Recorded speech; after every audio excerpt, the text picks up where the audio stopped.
Amados, deixa eu fazer uma pergunta para você. Quem quer ser abençoado aqui? Eu vou perguntar de novo. Quem quer ser abençoado aqui? Mas quem está disposto a se tornar um abençoador? O tema da mensagem que nós vamos ministrar hoje é exatamente esse: abençoados ou abençoadores? O que desejamos alcançar em Deus? Você quer simplesmente ser um abençoado? Ou você quer se tornar um abençoador? Quem nós queremos nos tornar? Ou o que nós queremos alcançar em Cristo Jesus? Amém? Abra sua Bíblia comigo, Evangelho de Mateus, capítulo 14, versículo de número 13 ao versículo de número 21. Amém? Evangelho de Mateus, capítulo de número 14, versículo de número 13 ao versículo de número 21.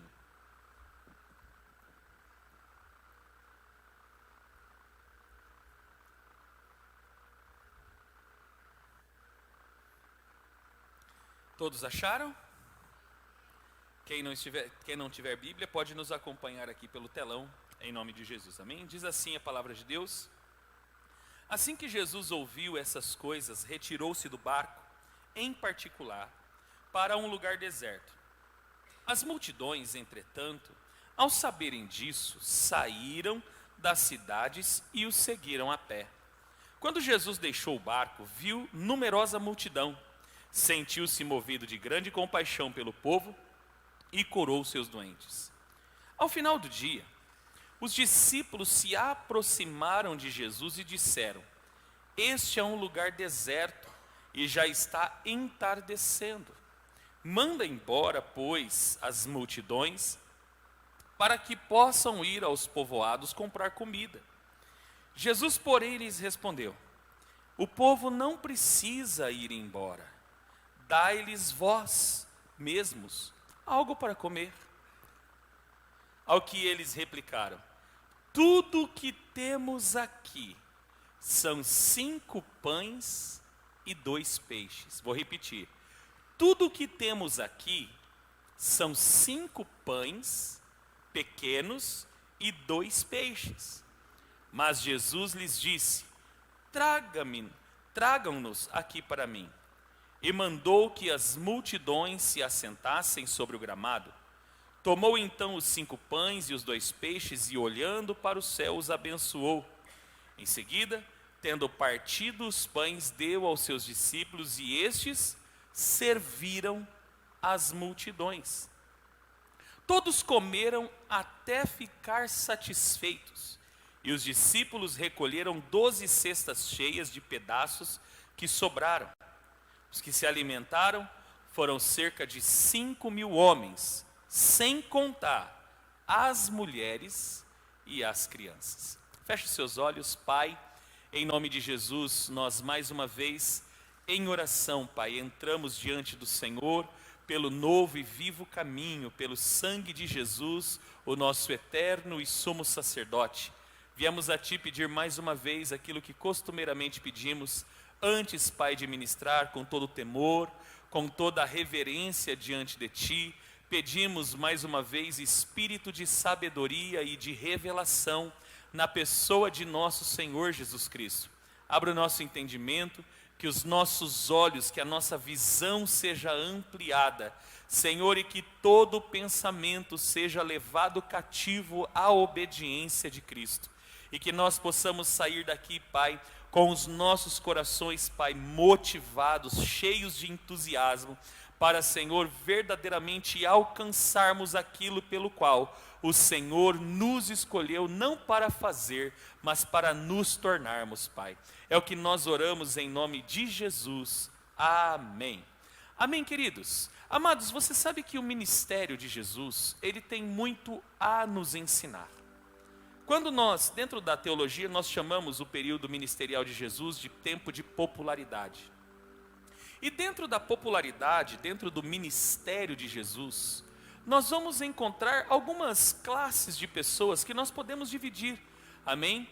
Nós podemos, dependendo da metodologia de ensino ou da ministração, nós podemos dividir ou fatiar todas essas multidões que serviam ao Senhor. Aqui, bem especificamente, eu quero dividir esses dois grupos, todas as pessoas envolvidas neste episódio, dentro deste milagre. Talvez não, eu creio que quase praticamente todos aqui conheçam este texto, não é? E eu quero fatiar esse grupo de pessoas, porque aqui nós temos várias pessoas, nós temos uma grande, ou a Bíblia chama de multidões, e a Bíblia chama também aqueles que estavam mais próximos de discípulos. E aqui nós podemos distinguir, nós podemos fazer a distinção de duas classes, ou de dois grupos de pessoas que fizeram parte do ministério de Jesus. Então nós temos aqueles que são a multidão e aqueles que são discípulos. Poderíamos chamar também essas duas classes de abençoados e abençoadores. E por que nós podemos chamar a multidão de abençoados? Porque uma das coisas que Jesus nos ensina é que ele sempre serviu a multidão. Amém, queridos? E quem era a multidão? A multidão não significa que são discípulos de Jesus. Multidão eram as pessoas que sempre seguiram ele pelos sinais, por aquilo que ele podia fazer. Tanto é que o texto começa que Jesus havia se retirado para um lugar deserto, talvez para orar ou para ter um período de descanso. Porque afinal de contas Jesus ele estava como homem na terra. Mas a Bíblia fala que as multidões, ao descobrirem onde ele estava, elas seguiram ele a pé, exatamente porque elas estavam pasmas, elas estavam atentas a todos os sinais que Jesus realizava. Então elas procuravam a Jesus exatamente por aquilo que Jesus podia fazer: curar enfermos, expulsar demônios, né? E muitas outras coisas que Jesus fazia, muitos outros milagres que, de acordo com o Evangelho de João, diz que em todos os livros, nos evangelhos, não cabia todos os milagres que Jesus operou. No final do Evangelho de João ele diz isso, que Jesus operou ainda muitos e muitos outros milagres. Então nós tínhamos uma classe de pessoas chamada multidão. E essa multidão, diferente dos discípulos, ela tinha sua particularidade. E algo que nos chama a atenção dentro do ministério de Jesus é que Jesus ele sempre serviu a multidão. Ele nunca fez distinção de absolutamente ninguém. Ele sempre esteve disposto a servi-los. Tanto que mesmo ele querendo talvez um tempo ou um período de oração, um período de descanso, quando ele se retira, e as multidões seguem e chegam diante dele, a Bíblia fala que ele se moveu de compaixão, e ali ele curava os enfermos. Então mesmo diante de um cansaço, mesmo diante de repente uma debilidade pessoal, Jesus não deixava de servir. Então o problema do ministério não estava em Jesus, mas sim na multidão. Se você for, por exemplo, no Evangelho de João, você vai ver que dentro desse mesmo texto, dentro desta mesma ocasião, a Bíblia fala que Jesus olha para as pessoas e diz: aquele que não, vocês estão me seguindo, olhando para as multidões, ele fala: vocês estão me seguindo porque vocês comeram pão e peixe que eu vos dei, porque multiplicou. Mas eu digo a vocês que aquele que não comer da minha carne e não comer do meu sangue, não tem parte comigo. Ou seja, Jesus ele chama para um compromisso maior, para uma responsabilidade maior. Mas infelizmente a multidão, ela compreendia os sinais, mas não compreendia as palavras. E o maior desafio que nós temos como cristãos Não é saber que Jesus opera milagres, porque Ele opera milagres, Ele faz sinais, Ele faz prodígios, amém? Em Hebreus 13:8 diz que Ele é o mesmo ontem, é o mesmo hoje e será eternamente. Então o mesmo Jesus que operou no seu ministério terreno, é o mesmo Jesus que continua operando através da sua igreja. Muito obrigado pelo seu amém, tão empolgante, tão motivante. Mas o que nós precisamos é discernir a sua palavra. E a palavra você não discerne pelos sinais, você discerne pelo nível de compromisso. Você discerne andando junto. E aí nós temos uma outra classe de discípulos, uma outra classe de pessoas que eram os discípulos, que estavam andando juntos, que nós podemos chamar de abençoadores. Por quê? Porque todos esses homens se tornaram participantes das obras de Jesus. Eles apenas não recebiam os milagres, eles participavam, eles tinham coparticipação nos milagres. Eles sempre estiveram juntos. Você pega, por exemplo, no cenário onde Jesus estava na casa de Pedro e um homem paralítico foi levado pelo telhado até Jesus. Ou seja, amados, o que nós queremos alcançar? Nós queremos apenas ser abençoados? Nós queremos viver naquela condição de apenas ser abençoados? Ou nós queremos ser participantes do milagre? Ou nós queremos que nós nos tornemos um canal de bênção para Jesus operar os seus milagres? O que nós queremos alcançar? Fato é que as multidões não conseguiam compreender as palavras de Jesus. Por quê? Nós vamos entender. Sabe por quê, queridos? As multidões sempre estavam em busca de algo para o seu próprio benefício. Eles não estavam dispostos a servir. Eles queriam ser servidos. Eles não estavam dispostos a abençoar. Eles estavam dispostos a receber. E exatamente por causa dos sinais, eles não compreendiam as palavras. Então quando Jesus diz, quem não comer da minha carne e não beber do meu sangue não tem parte comigo, a Bíblia diz que as multidões começaram a abandonar. Por quê? Qual que era a desculpa de abandonar ou virar as costas para Jesus? Duro é esse discurso. Porque as pessoas, elas ouviam de uma maneira carnal, elas recebiam essas palavras sem o entendimento. E sabe por quê? Porque elas conheciam os milagres de Jesus, elas não conheciam o coração de Jesus.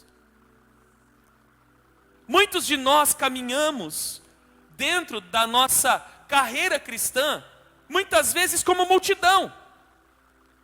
Sabe por quê, queridos? Nós conhecemos as obras do Senhor, mas nós não conhecemos o coração do Senhor.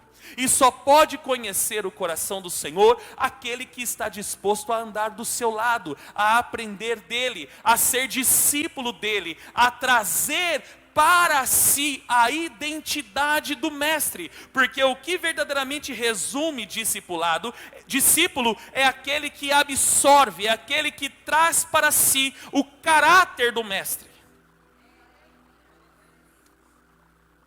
Tanto que os discípulos, quando as multidões começam a abandonar e virar as costas para o Senhor nesse episódio, Jesus olha para os 12 e fala, podem seguir vós também os vossos caminhos. Pedro era um cara desafiador. Ele olhou para o Senhor e fala, para quem iremos? Para quem iremos? Olha o que é conhecer o coração. Ele não estava falando das obras, ele não falou assim, porque o Senhor tem as obras que nos satisfazem. Ele disse, para quem iremos? Tu tens as palavras de vida eterna. Pedro não respondeu, tu tens obras maravilhosas. Ele não disse, olha, o Senhor é poderoso. Ele disse, eu sei o que o Senhor tem dentro. Então, muito mais do que o Senhor pode operar com as suas mãos, nós queremos o que o Senhor tem na tua essência. Nós queremos o teu coração.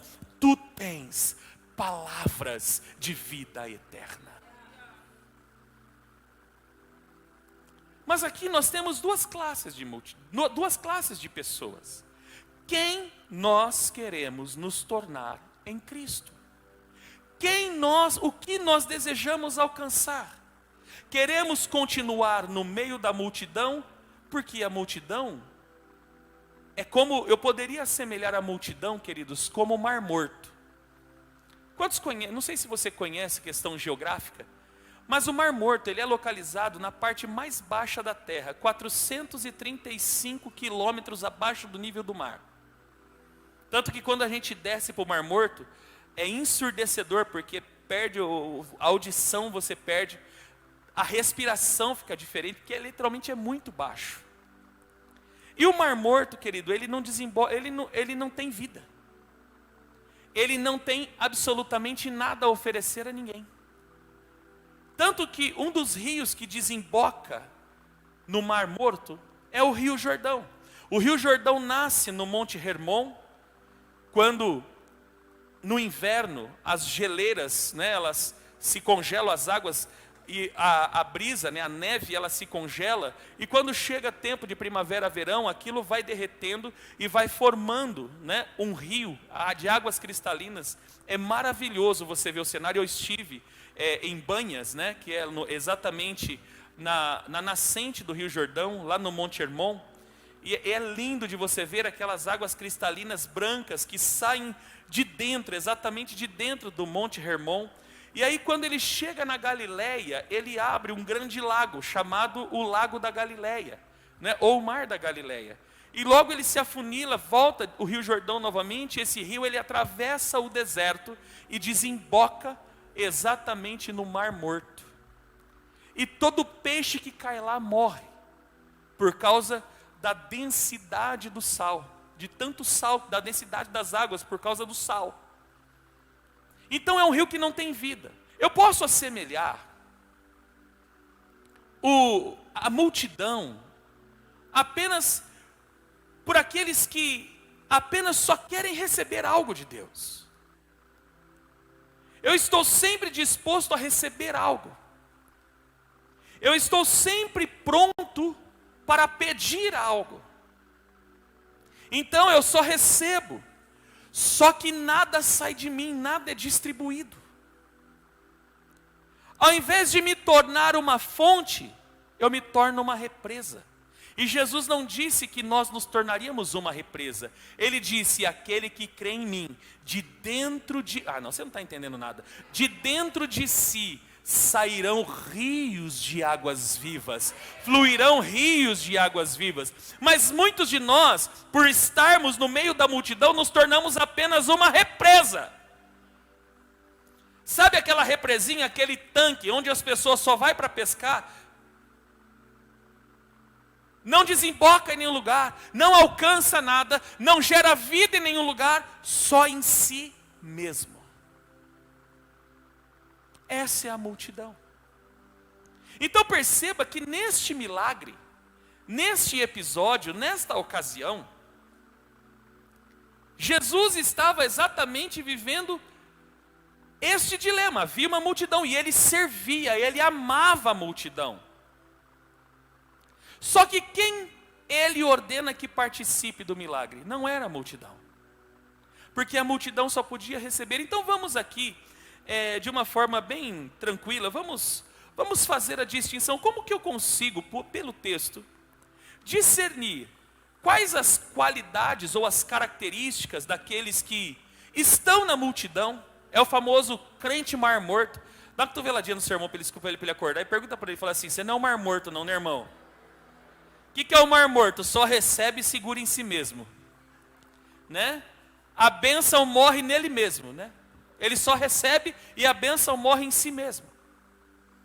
Não leva vida para ninguém. Não tem vida para ninguém. Então vamos pegar aqui algumas características. Amados, a primeira característica dos abençoados da multidão é: os abençoados andam longe para seguir.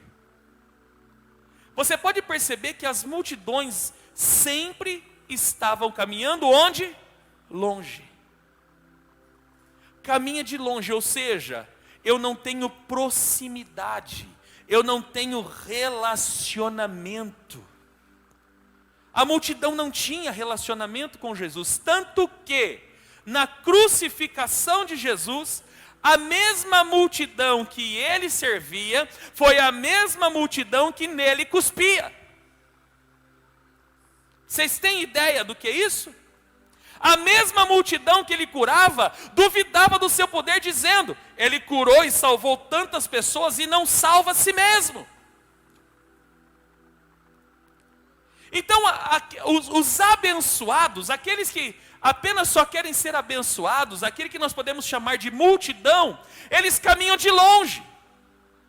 Eles não conseguem, ou eles não têm a habilidade, ou não têm a responsabilidade de conhecer o coração de Jesus. Então eles estão sempre longe, sempre vendo o quê? Eu quero ver os sinais. O que me interessa é ver os sinais. Ele vai ser para mim, o que ele vai ser para mim está determinado por aquilo que ele faz e não por aquilo que ele é.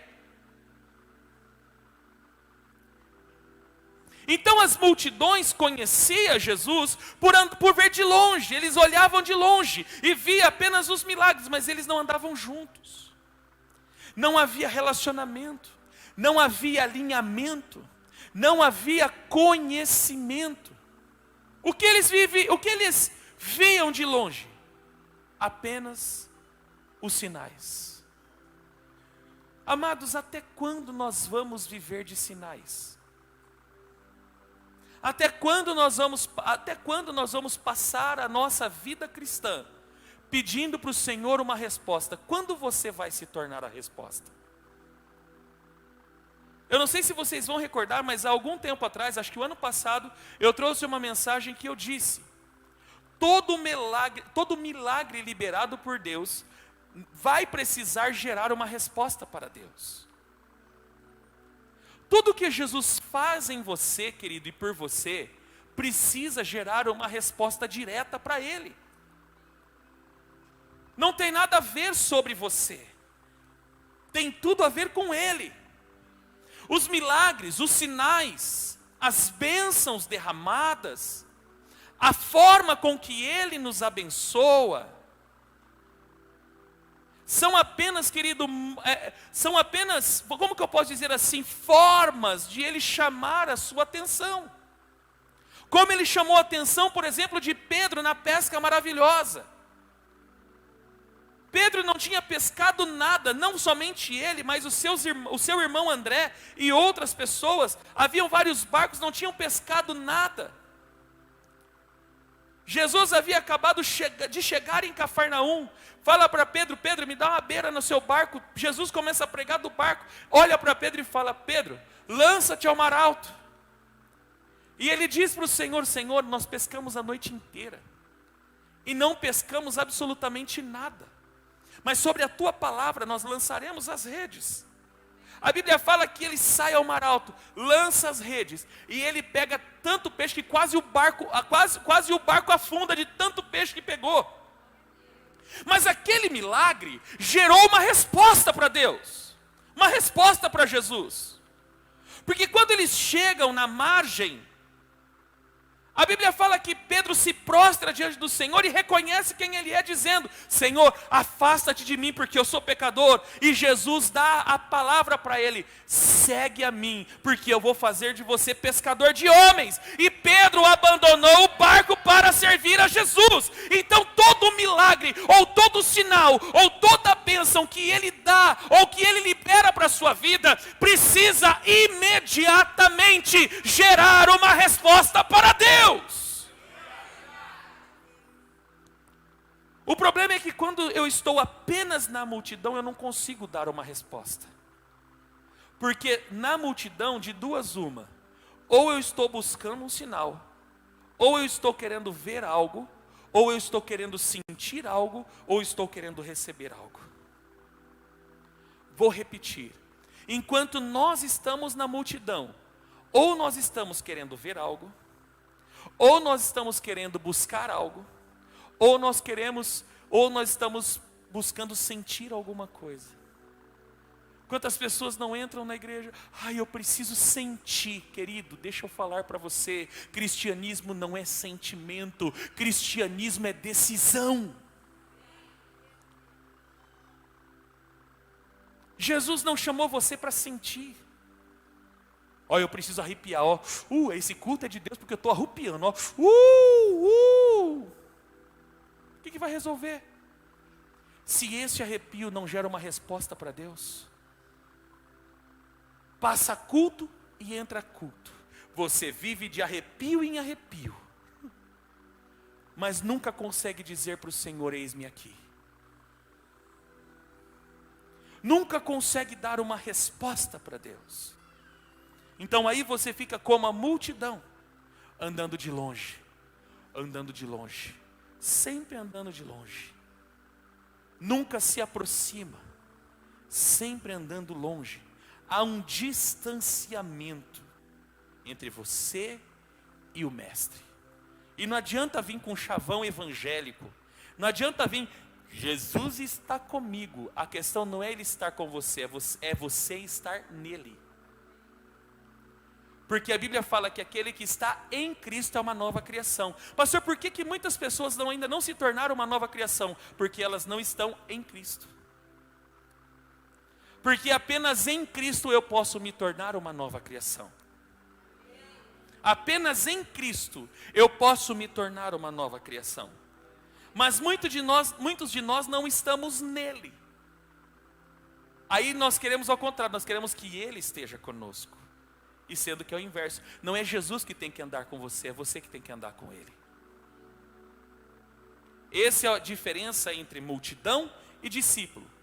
Porque a multidão quer que Jesus ande com ela. Mas os discípulos não, os discípulos andam com ele. Onde ele vai, eu também vou. O que ele faz, eu também faço. As obras que ele realiza, ele me prometeu que eu realizo as mesmas obras, e por causa da fé, as minhas obras seriam ainda maiores. Então a primeira característica dos abençoados, ele anda de longe, só de longe. Segunda característica, os abençoados vivem à espera de uma provisão. Aqueles que querem ser abençoados, eles estão sempre esperando alguma coisa. Como por exemplo, o paralítico do tanque de Betesda. Ele passou a vida no tanque de Betesda esperando algo. E ele passou tanto tempo ali que quando uma resposta verdadeira chegou, ele não soube discernir. Esse é o problema de muitos de nós que estamos ainda na multidão. Chega no momento certo, nós não conseguimos dar a resposta certa. Aquele homem, quando Jesus aproxima dele e fala, você quer ser curado? Ele começa, quero ser curado, mas não tem ninguém que me coloca no tanque. Ele está sempre esperando, como se você estivesse um paralítico. Deixa eu falar para você, pior que uma paralisia corporal, ou uma paralisia física, é uma paralisia espiritual. Porque este homem do tanque de Betesda, ele não estava paralítico apenas. Quer ter esse discernimento que eu tive? Assiste a série The Chosen. Aquele homem, ele estava amargurado.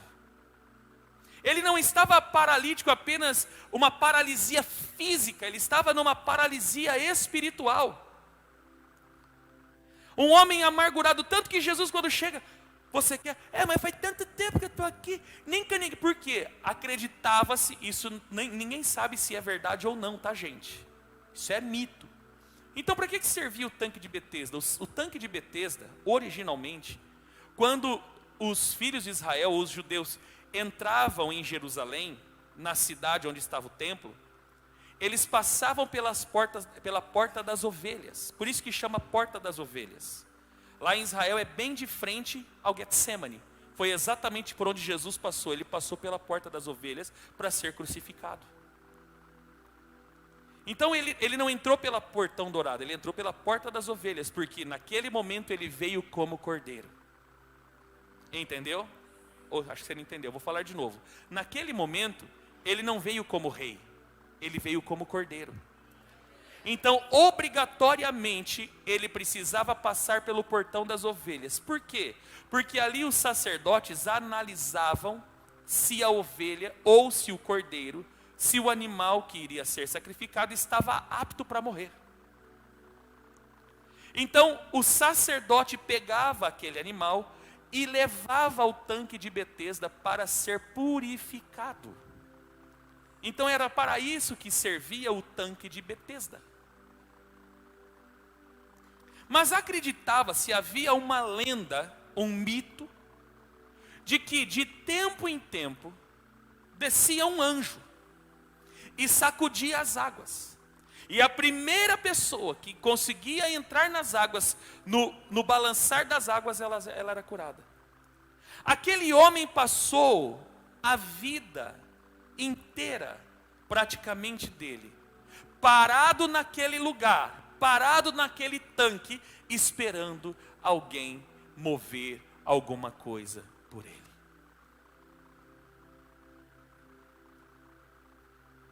E como ele ficou muito tempo parado ali, quando Jesus chega e fala, você quer ser curado? Ele fala da sua amargura, faz tanto tempo que eu estou aqui, e nunca ninguém me coloca, porque vem uma pessoa e se joga na minha frente, todo mundo é abençoado, menos eu. Jesus fala para ele, eu não estou falando de alguém colocar você, chegou a tua cura porque eu sou a cura, levanta e anda. Mas deixa eu perguntar para você, até quando você vai ficar parado diante de um tanque? Até quando você vai ficar parado, alguém esperando você fazer algo, ou alguém fazer alguma coisa por você?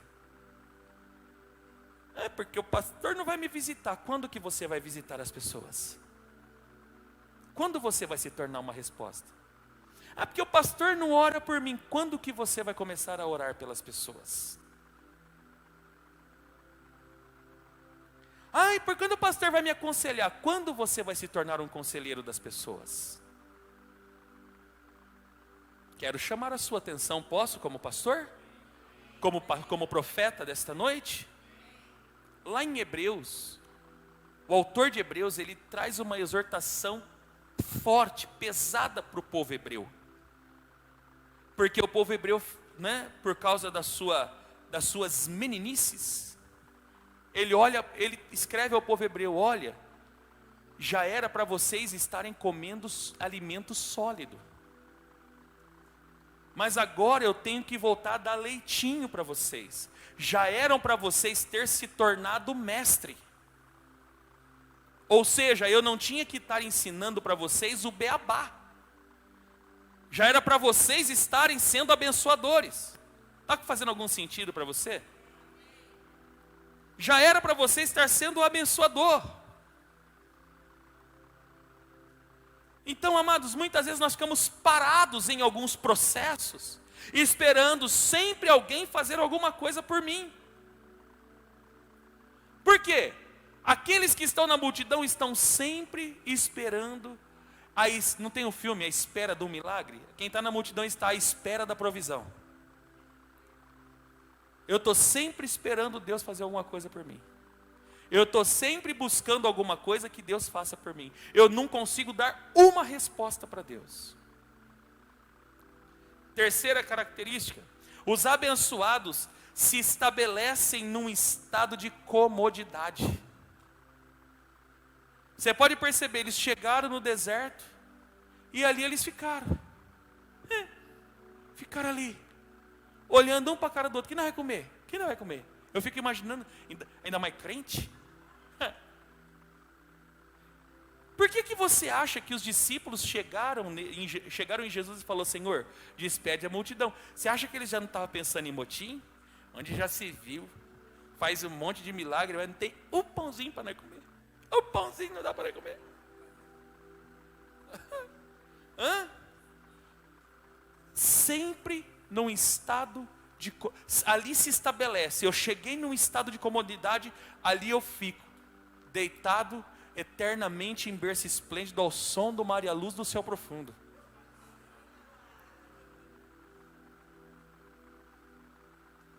Não sai dali. Sempre acomodado, sempre vivendo em comodidade, sempre buscando um conforto.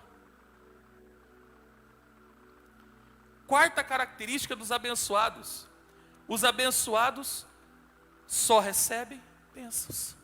Pastor, o que os abençoados recebem? Bênção. Tanto é que os abençoados, eles só têm testemunho, né? Eu tenho um testemunho, Deus me deu um carro, aleluia. Eu tenho testemunho, Deus me deu um emprego, aleluia. Quando que você vai falar assim, eu ganhei uma vida para Cristo? Eu abri a boca e preguei o Evangelho. Pastor, fui demitido por causa do Evangelho. Glória! Isso é cristianismo, querido. Mas o que os abençoados... É só a bênção. O que ele tem de Cristo? Amados, o que você quer? Só a bênção de Cristo ou você quer o caráter dele? O problema dos abençoados é que os abençoados só têm a bênção, pastor Wellington. O que eu tenho? A bênção. Você crê em Jesus? Crê. Você é cristão? Sou. Mas o que você tem? Ele me abençoa muito. Você precisa de ver como ele me abençoa. Ainda mais quando eu dei o dízimo. Meu Deus. Amados, não é isso que ele quer. Mas enfim, essa é a característica. E a quinta e última característica: os abençoados apenas se sentam para serem servidos. Eu só quero ser servido. O que eu faço? Eu me sento para alguém me servir. Sempre tem que ter alguém com uma bandeja para me servir, porque afinal de contas, eu sou filho de Deus. E eu quero ser servido. Eu nasci para ser servido. Uau! Deixa eu falar para você, querido. Você no reino de Deus não é marajá não, viu, irmão? Não é que estou vendo a dia no sermão falou marajá. Está na hora de você sair desse conforto aí, viu?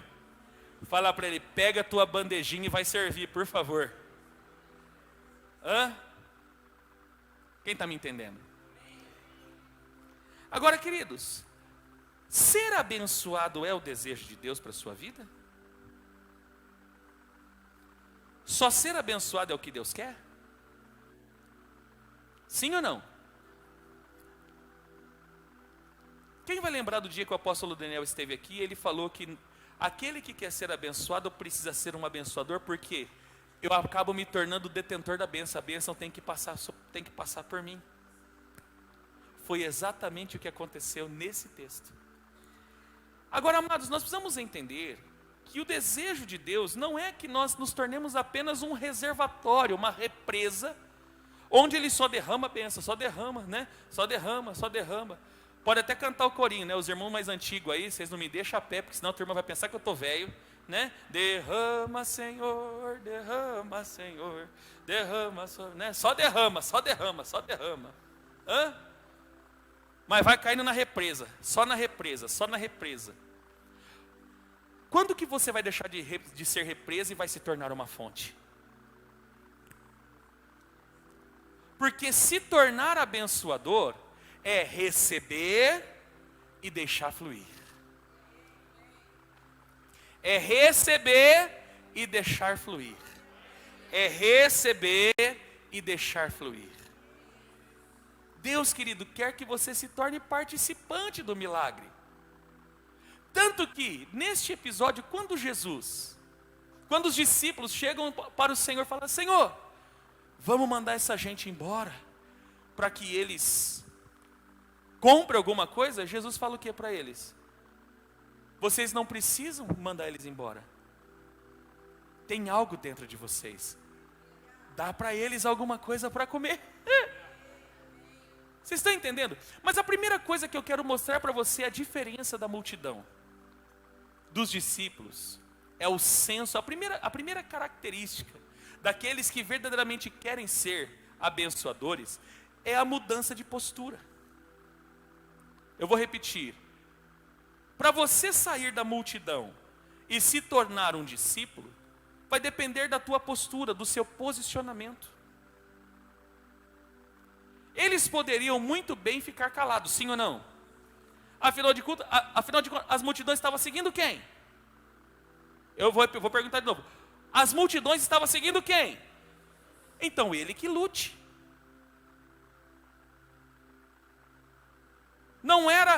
Eles não tinham nada a ver com isso. Mas por que eles se tornaram abençoadores? Começa no posicionamento, na postura. E a principal postura daqueles que querem ser abençoador é ter a postura ou ter o senso de responsabilidade. Por que você acha que os discípulos foram falar para o Senhor: Senhor, despede as multidões?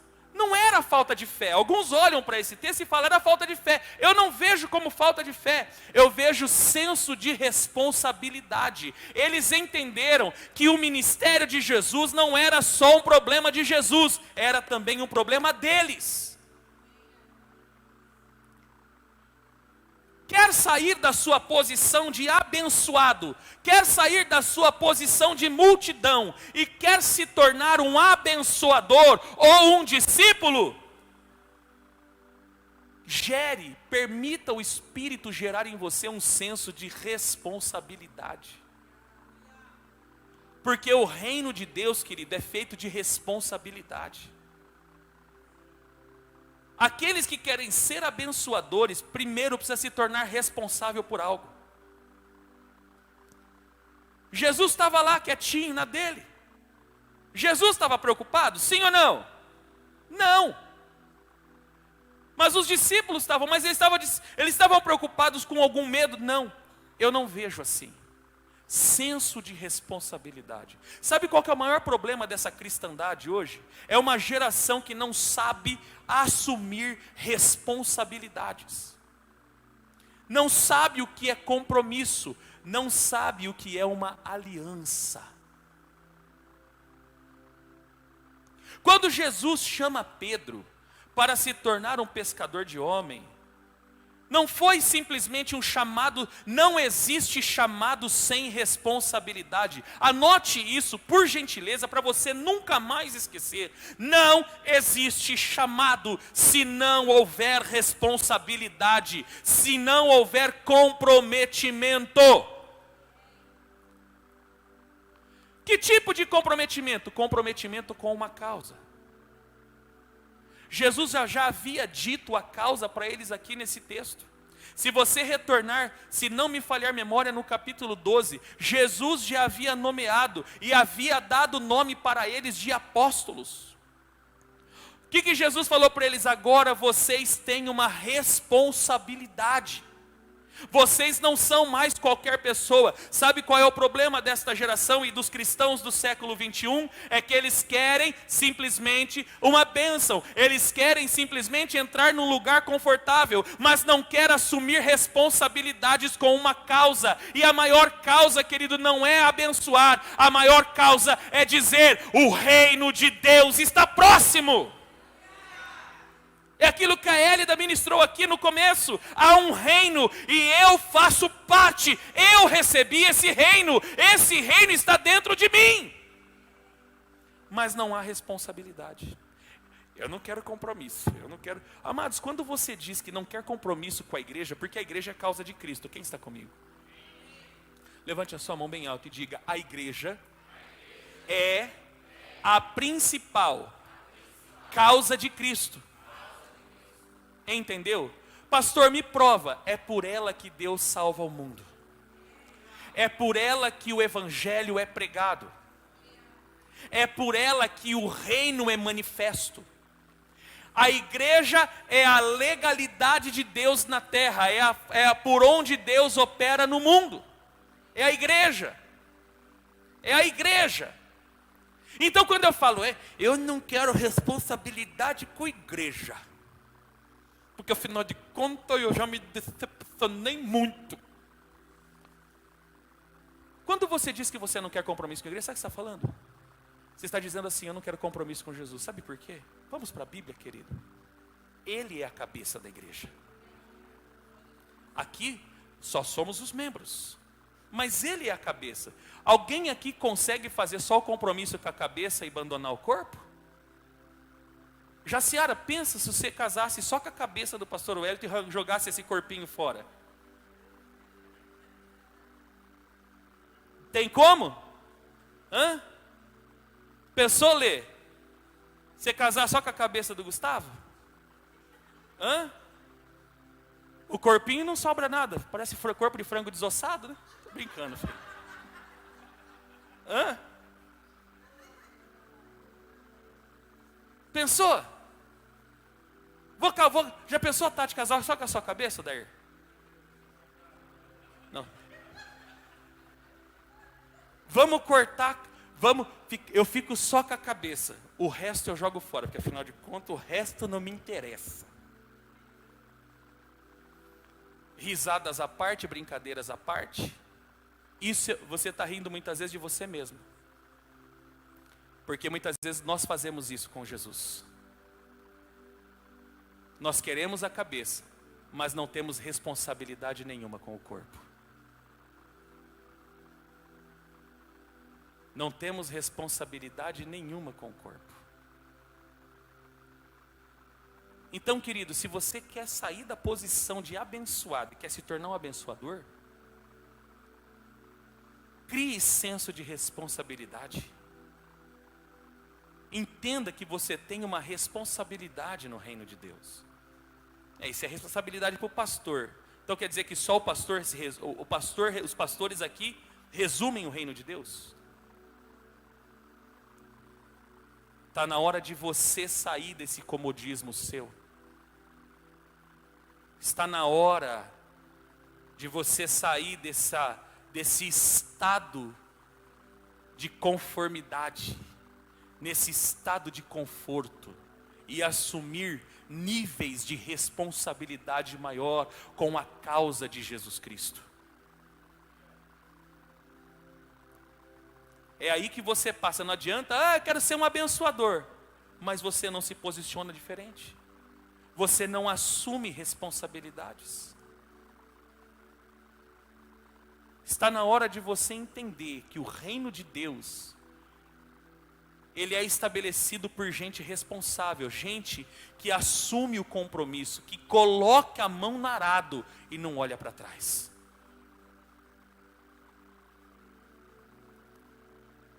Não existe chamado sem responsabilidade. Levante a sua mão.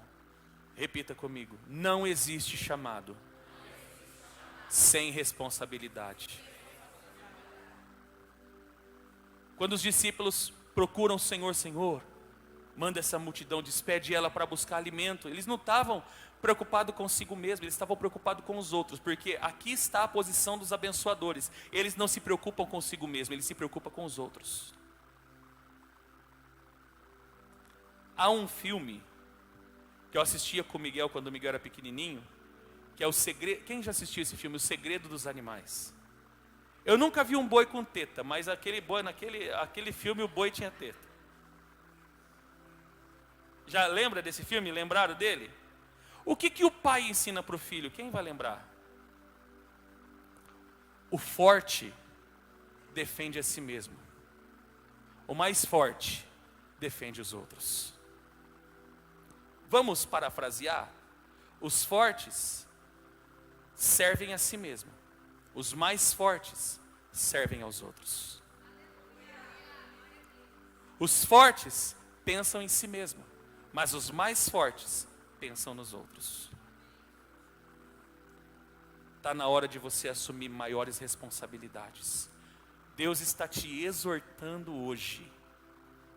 Deus está exortando a sua igreja hoje. Você que vai assistir ou já está assistindo ou vai assistir posteriormente essa mensagem, na hora que ela for editada e você for assistir, Deus está chamando você a sair da condição de abençoado para se tornar um abençoador.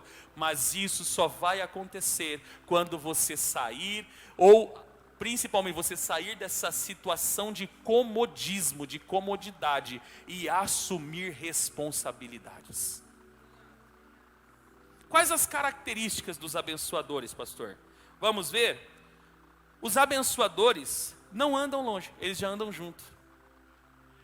Eles tinham intimidade para conversar com Jesus. Eles não ficavam de longe esperando alguma coisa. Eles estavam perto esperando um comando.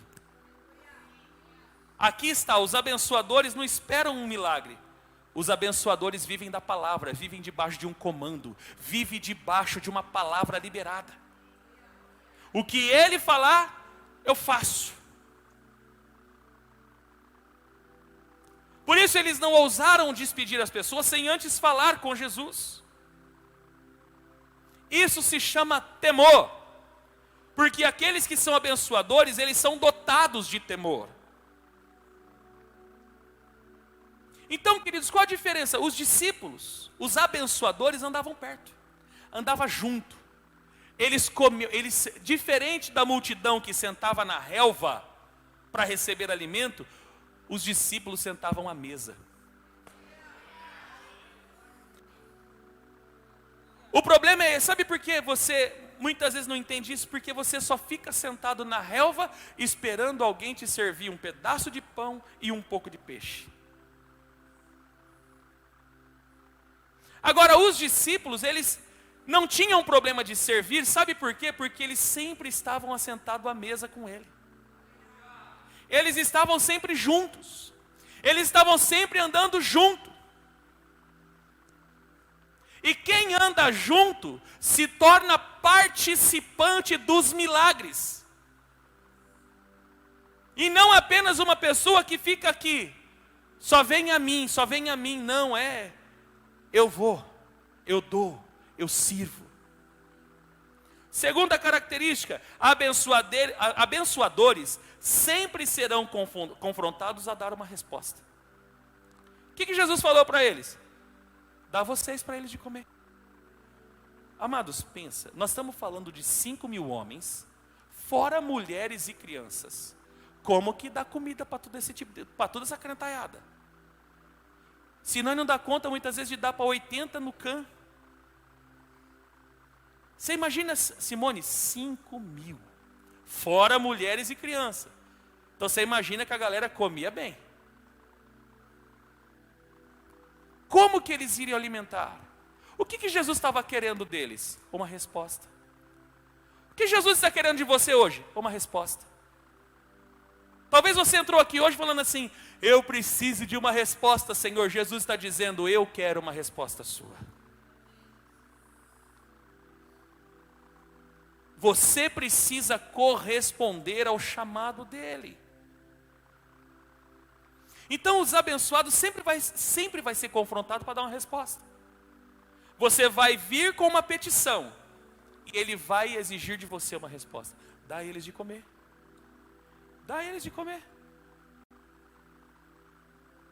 Quando foi para passar para o outro lado da margem do rio, que era para Gadara, Jesus ele disse para eles, passe para outra margem. Mas Jesus não ia junto? Ele não foi junto não, ele foi para o monte orar.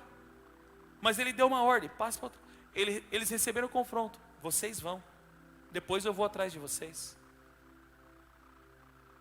Você sempre será confrontado a dar uma resposta para ele.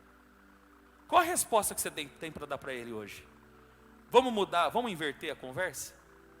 Você está buscando uma resposta, mas deixa eu fazer diferente. Qual a resposta você pode dar para ele hoje? Só vai entender isso quem está fora da multidão. Se você não sair da multidão, você não vai entender essa pergunta. Qual a resposta você tem para dar para ele hoje? Qual a resposta você vai dar para ele hoje? Vai dar aquela velha resposta, se o Senhor não falar comigo, eu nunca mais piso a igreja. Ainda bem que aqui na Shalom não tem ninguém que fez esse tipo de oração nunca na vida. Não tem. Então você sempre vai ser confrontado. Qual é a resposta que você vai dar? Senhor, Vamos dar uma resposta para essa galera aí, vamos mandar essa galera para casa comer. Não, dá vocês de comer. Dá uma resposta, dá vocês de comer.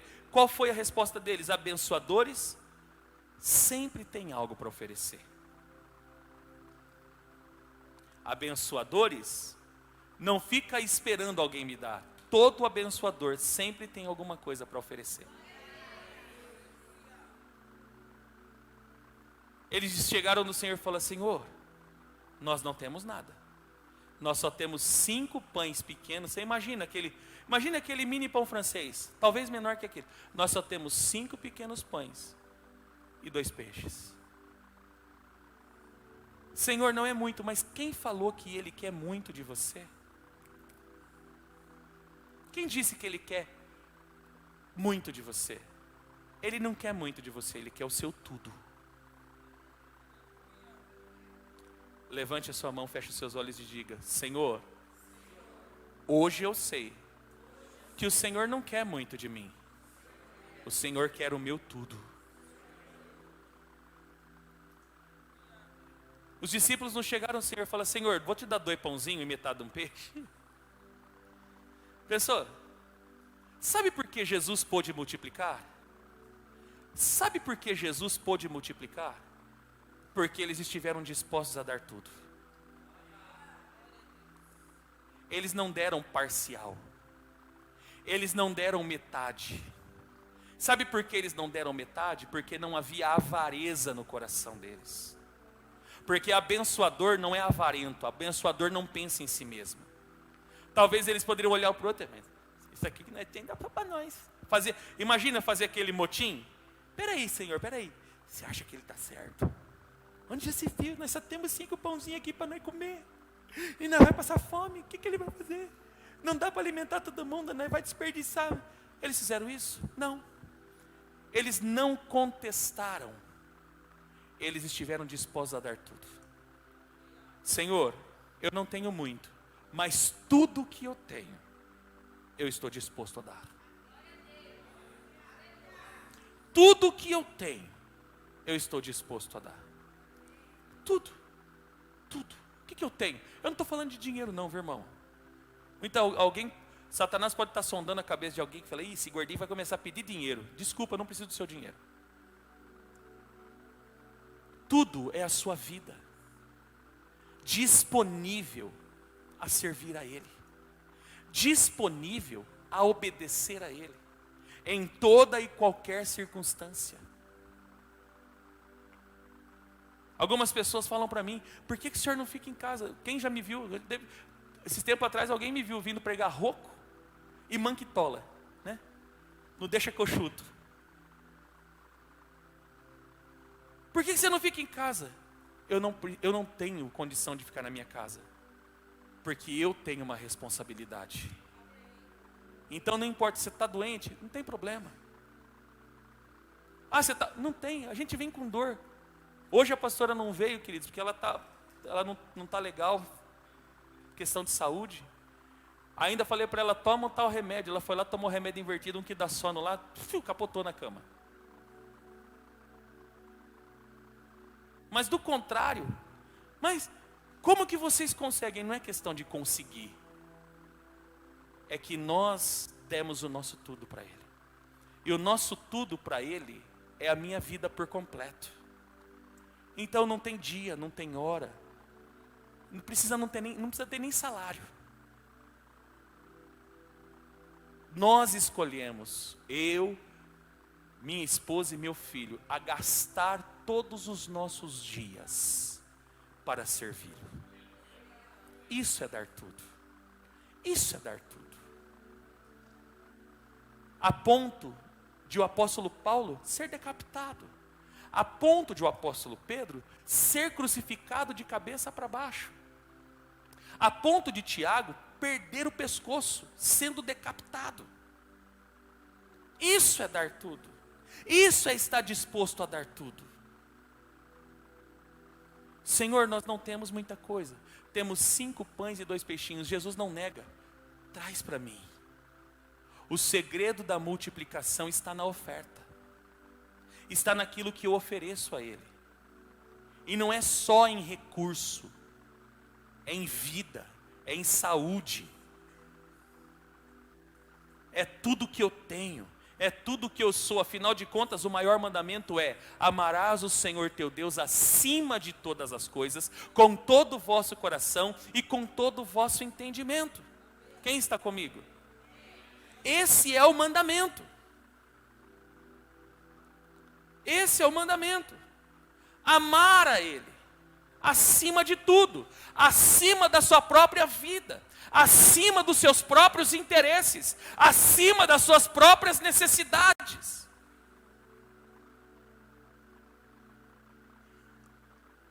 Ah, o pastor fala isso porque o pastor não passa o que eu passo.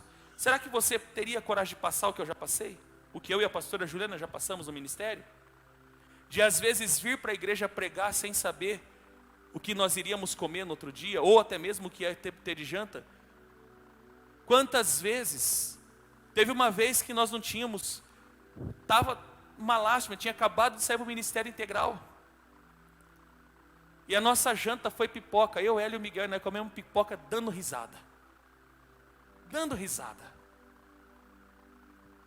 Porque era o que tinha. A única coisa que tinha no armário era um saquinho de pipoca de micro-ondas. Mesmo assim, nós estávamos aqui sem reclamar, sem titubear. Qual é o seu tudo que você pode dar para Ele? Você tem 5 pães, porque todo abençoador tem algo para oferecer. Você tem algo para oferecer. Se você é um abençoador, você tem algo a oferecer a Ele hoje. E é através do que você tem que Ele vai realizar o milagre. É através do que você tem que Ele vai sustentar multidões. É através do que você tem. Essa é a legalidade. Você precisa dar o que você tem a Ele, não importa o que você tem. Senhor, nós não temos muita coisa, temos 5 pães e 2 peixinhos. Ele disse: traz para mim. Essa foi a resposta: traz para mim. Quarto, abençoadores tornam-se multiplicadores de bênção. Eu não retenho.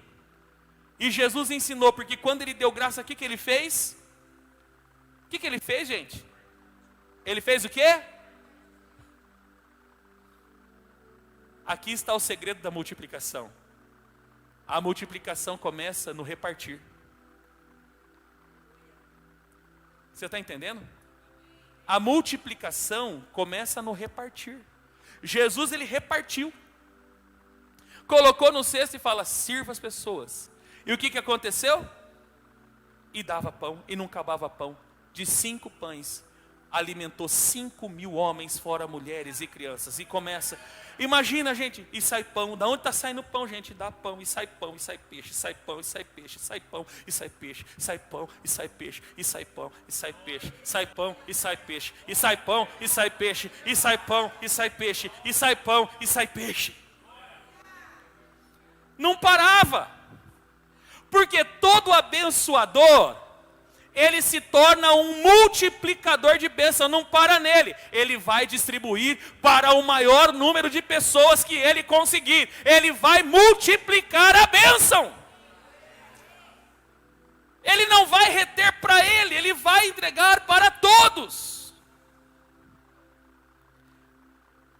Só que para ele se tornar um abençoador, é o quinto e último aqui, os abençoadores se levantam para servir. Eles não pegaram, Jesus não pegou e multiplicou. Ele, Senhor, Baruch atah Adonai Eloheinu melech haolam, bendito, que é a oração que todo judeu faz. E ele falou: Senhor, agora envia anjos para servir. Anjos com taças de ouro, bandejas douradas. No momento em que ele multiplicou, ele deu aos seus discípulos e disse: sirvam. Sirvam. Você quer ser um abençoador?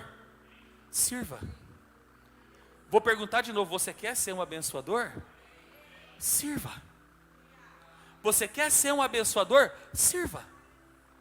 Foi o que Jesus fez. A partir do momento em que Ele deu graça e repartiu, Ele deu para os seus discípulos e disse: vão servir. Porque lugar de discípulo não é sentado numa rede achando que ele é o rei da cocada preta. Ou na minha época se falava o rei da balachita. Alguém é da época da balachita aqui? Existe balachita ainda? É bom? Bom para os dentistas, né, filha? Viu? Vai servir. Dá uma cotovelada no seu irmão, fala para ele assim: sai desse marasmo, irmão. Fala, vai servir, fala para ele. Fala para ele, não, dá uma chacoalhada nele para arrancar ele da cadeira. Fala, vai servir, irmão, vai. Fala, vai servir. Hã? Esses são os abençoadores. Agora, literalmente para concluir, a maior diferença entre os abençoados e os abençoadores é que os abençoados comem e acabou. Mas os abençoadores sempre vão carregar um cesto cheio. Ah, você não entendeu nada. Eu vou falar de novo, pelo amor de Deus, pega no seu espírito, por gentileza. Os abençoados, eles só comem, estou satisfeito, beleza. Tiro um 10 e sigo o caminho e volto para minha casa. Mas olha o que diz o texto. Versículo 20. Todos comeram até ficar satisfeitos. Abençoados. E os discípulos. Quem é aqui? E os discípulos recolheram 12 cestas cheias dos pedaços que sobraram. Porque os abençoadores, eles multiplicam tanto que sobra além da medida para ele. É por isso que você precisa sair da condição de abençoado e se tornar um abençoador, querido, pelo amor de Deus. Fala para o seu irmão, fala: ô abençoado, está na hora de você me abençoar, fala para ele. E se tornar um abençoador. Amém? Fala para ele, você pode começar depois do culto, pagando uma janta para mim, um pastel. Estou brincando, viu, gente? Hã? Pastor é profético, eu sei. Amados, o maior segredo de ser ou a maior alegria de ser um abençoador é que eu sempre vou carregar um cesto cheio. O meu celeiro nunca vai estar vazio. Você está entendendo, querido? Aliás, às vezes o abençoado não tem nem celeiro, porque ele só recebe da provisão, é para o momento. É para aquele momento. Mas o abençoador não, o abençoador ele está sempre com o celeiro cheio. Ele está sempre andando com o celeiro cheio. Por quê? Porque ele é fonte, não para nele, flui. Flui. A bênção flui. Amém, queridos? Só quem entendeu essa mensagem e quer se tornar um abençoador, se coloca de pé em nome de Jesus.